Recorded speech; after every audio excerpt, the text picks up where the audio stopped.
দৃষ্টিহীন তবু হাতের স্পর্শে অবলীলায় সাইকেল, ভ্যান, রিক্সা মেরামত করেন ৬৮ বছরের কৃষ্ণধন সরকার।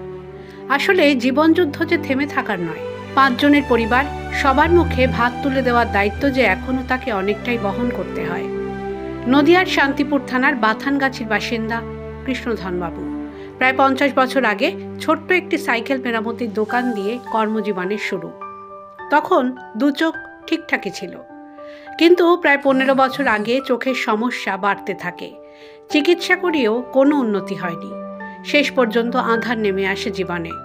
হঠাৎ করে অন্ধকার ঘিরে ধরলেও কৃষ্ণধনবাবু থেমে থাকেননি, কারণ সংসার চালানোর দায়, ছোট সন্তানের ভবিষ্যৎ, এসব ভেবে আবার দোকান খুলে বসেন ঘরেই।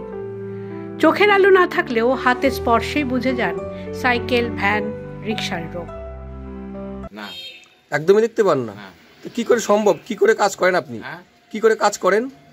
করতে করতে অভ্যাস হয়ে গেছে কাজ। চিকিৎসা করান না কখনো? চিকিৎসা করেছি, চিকিৎসা তো ওই দিশায় চিকিৎসা করেছি।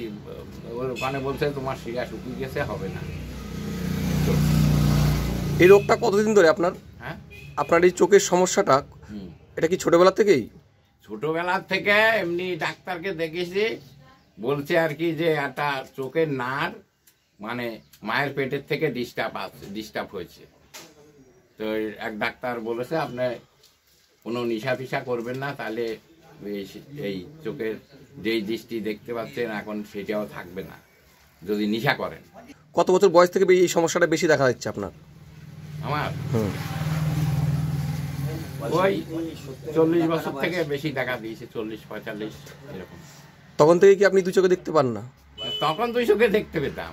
আমি দিঘনগর থেকে সাইকেল চালিয়ে রাত্রে চলে আসতাম। সংসারে আর্থিক হাল ধরতে একমাত্র ছেলে সৌমিত্র পাশে দাঁড়িয়েছেন বাবার। টোটো চালানোর পাশাপাশি বাবার কাজেও সহযোগিতা করেন।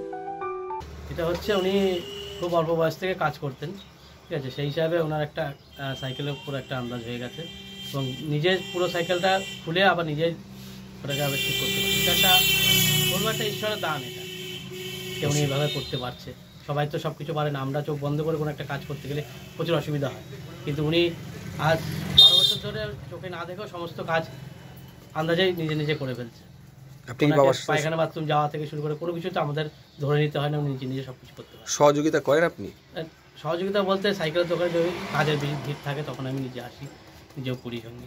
তার এই জীবনযুদ্ধ, সংগ্রাম আর অদম্য ইচ্ছা শক্তিকে কুর্নিশ জানাচ্ছেন এলাকার অনেকেই। আজকে বহুদিন থেকে, আগে দিঘনগর বাজারে দোকান ছিল, ওখান থেকে এখন অন্ধ আর ওই আপ ডাউন করতে পারে না, ওই জন্য বাড়িতে এখন দোকানটা। আপনারা কিভাবে সাইকেল চালায় অন্ধ? ও হাতিয়ে হাতিয়ে ঠিক করে না, অভিজ্ঞতায়। টাকা পয়সা দেওয়ার ক্ষেত্রে, নেওয়ার ক্ষেত্রে? হ্যাঁ, টাকা পয়সাও আমরা দিই, যা দিই 20 টাকা দিলে 10 টাকা ফিরিয়ে দেবে, ও ঠিক হাতের আইডিয়াতে দিয়ে যায়। দৃষ্টি না থাকলেও সব দিকে? হ্যাঁ হ্যাঁ হ্যাঁ হ্যাঁ, দৃষ্টি নাই কিন্তু এমনি কিন্তু ওই হাতের আইডিয়াতে করে।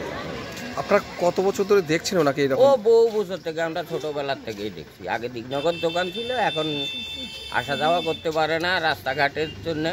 তবে এখন সাইকেল ছাড়িয়ে আয় হয় বড্ড কম, সেই আক্ষেপ দম্পতির গলায়। কাজ খুব কম এখন, এই শীতকাল পড়াতে কাজ খুব কম। আমার দোকানে বলে না, সব দোকানে। আমার দোকানে হয়তো এই প্রতিবন্ধী বলে অনেক লোক আসে না, 2-1 জন আসে না। যারা সব সময় জানে আসে, তারা আসে। উনি তো ছোটবেলা থেকেই অন্য দোকানে কাজ শিখে কাজ করে, দিঘনগর বাজারে করতো। এখন ওই অন্ধ হয়ে যাওয়াতে আর ওই দোকান ভেঙে দিয়েছে, রাস্তায় পড়েছে, তাই ওই সব এনে এখানে ওই টুকটাক যা হয় করে। আর আমার সংসার চলতে খুব কষ্টই হয়ে যায়। আপনার কয় ছেলে মেয়ে? এই এক ছেলে। ছেলে কি করে? ছেলে ওই টোটো চালায় আর এই বাবার সঙ্গে টুকটাক আগিয়ে পাশিয়ে দেয়। তবু জীবনের কাছে হার মানেননি এই দম্পতি। সব বাধা উপেক্ষা করে এখনও প্রতিদিন লড়াই করে যান ভালোবাসা জড়িয়ে থাকা সংসারের জন্য। নদিয়া থেকে কাজল বসাকের রিপোর্ট, দ্য ওয়াল।